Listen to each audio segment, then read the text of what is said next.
It's super hard. Taylor Like Swift. you want to be a little unique. So then the last thing if you are unique, then it's super hard to say you are, like, oh, this genre, like, as is. So yes, we are a little goth for sure. Sometimes some of our sound is a little rock, but then there's all this electronic that can have a dancey, almost disco vibe to it, which I think is, we like it because it brings some a little bit of like dense to this darkness, right? Because originally our tunes are pretty dark, and then if you had those beats that drive a little bit the foot tapping, then it's a win. I kind of consider it's like Evanescence meets Billie Eilish meets Nine Inch Nails. Which one of the two of you in the band? Which one of you guys in the band? Which one of you two in the band is more picky when it comes to what sounds good? Like, is there one that's like, no, it's not ready yet? He's the more picky one. She's like, it's good. Let's go. It sounds great. And Raphael's like, hold on a second. Hold on. There's this one little beep right there I don't like. We gotta make it a little bit louder. Not that bad. No. Okay, good. There's she's pretty easygoing, except that sometimes there's like this one thing she really cares for. And then great, Sebastian. Now we're gonna break up a band. You're gonna have to fight right on your show because, like, I didn't know you noticed that about the time. Well, I'm telling you. You know what? Forget you. I'm out of here. Were you done answering that question? I don't know. I lost my train of thought. Yeah, I mean, I think since I'm more I do more of the producing part, like the recording, etc. I'm more the technology part. So obviously, I have a little bit more of a control on that side. But again, as I said, Eva will drill on something.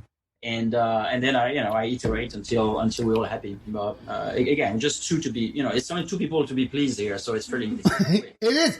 And Sam deals with lots of different bands and lots of different, like 4 or 5 people in a band one time. And when I went to Sam, I was like, dude, help me out with my podcast. He was kind of like, I don't do podcasts. And I was like, but I'm just one dude. You got to worry about one guy, just one person. And then Sam's kind of took me under his wing, became the executive producer, and in 2 weeks, week and a half, actually, we made all kinds of changes. So I do want to ask Sam a question that Raphael touched base on earlier.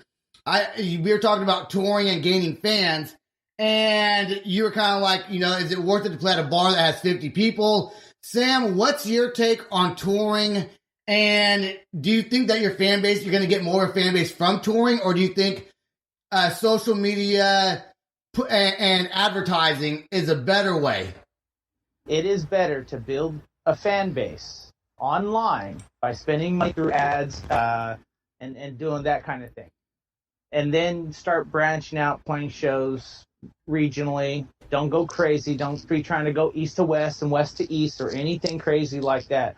Build that fan base. But then again, these are only clicks. They are not true fans. You don't quite know if they're a true fan until you get out there and you play, and they come walking through the front door. They buy you some merchandise. They tell you how much they love you, and they want to take pictures, and they want to share and stuff like that. That's when they become the actual fan, because they're now actually a part of your life via watching you up on stage. Because a band or an artist has a make or break moment with that person individually on stage. They're either going to like them, or, well, 3 things. Like them, or, they're okay. I still like their music, but they suck live, or something like that. Or they truly do not like them.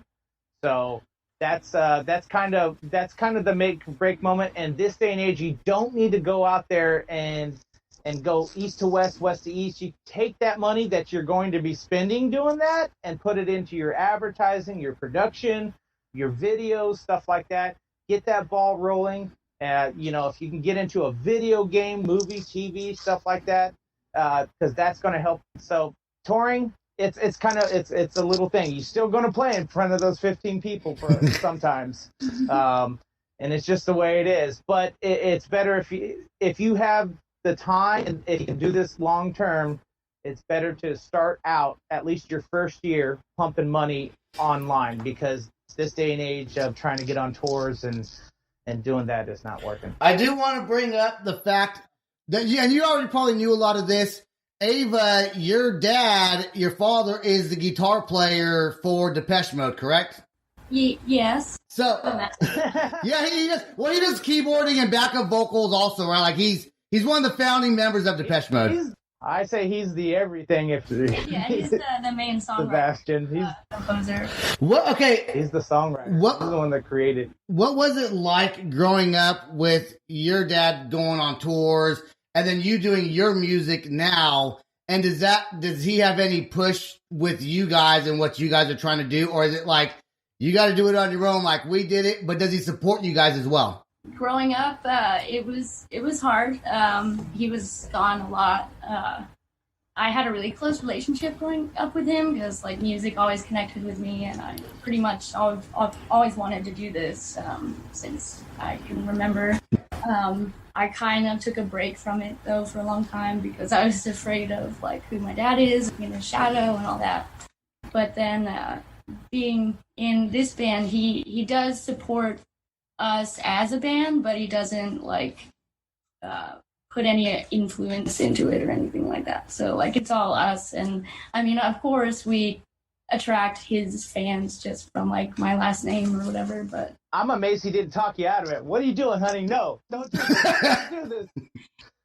You know, my daughter, I was like, look, after right around 15, I was like, you're your own person anyways. So, and now she's in college, and we thought we were going to head down the music path, YouTuber music path, and I said, is this what you really want? Because it's a lot of hard work, and it doesn't always end up the way it's supposed to. So if you want to if this is what you want to do, go for it.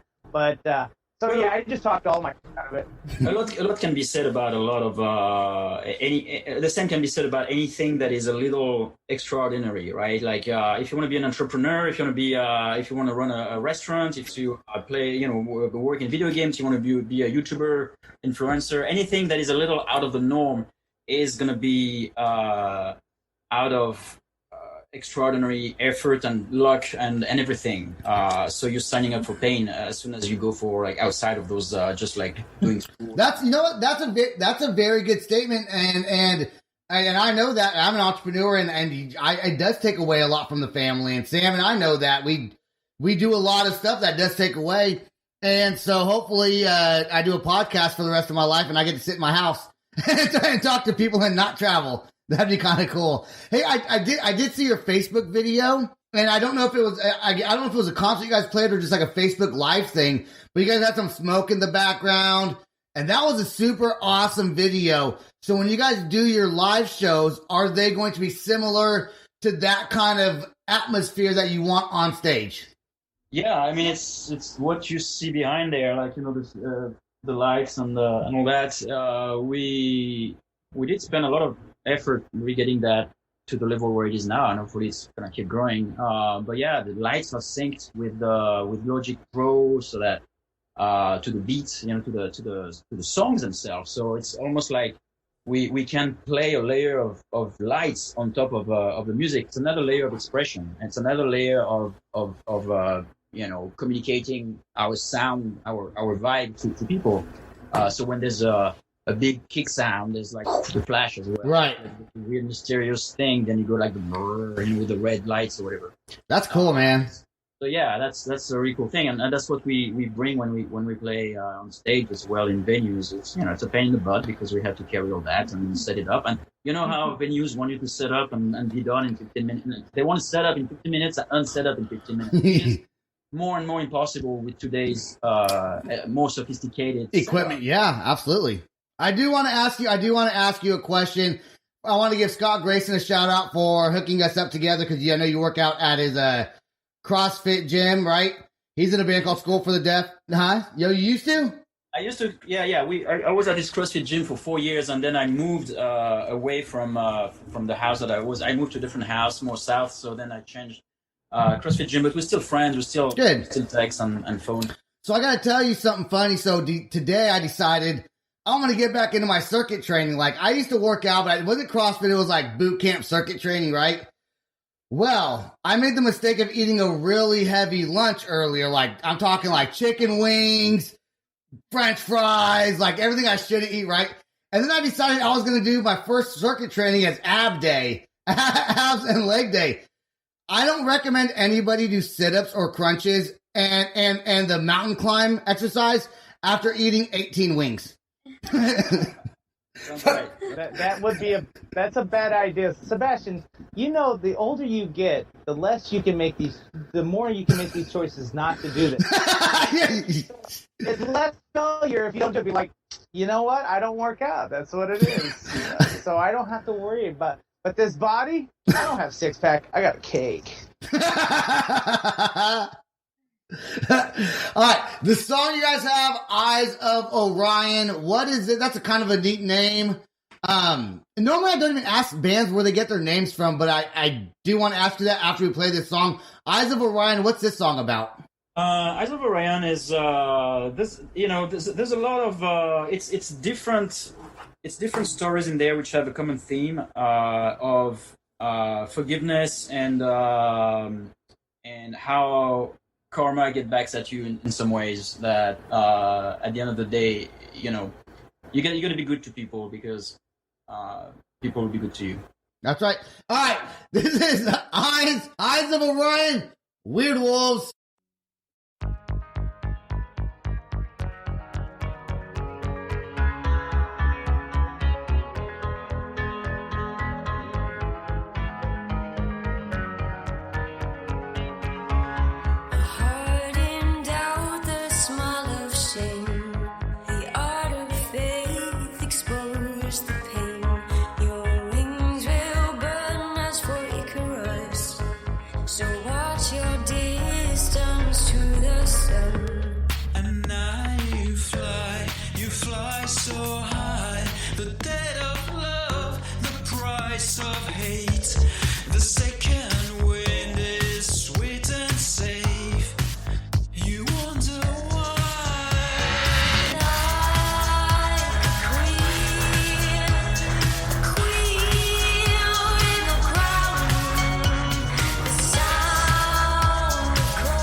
There we go with Eyes of Orion by Weird Wolves.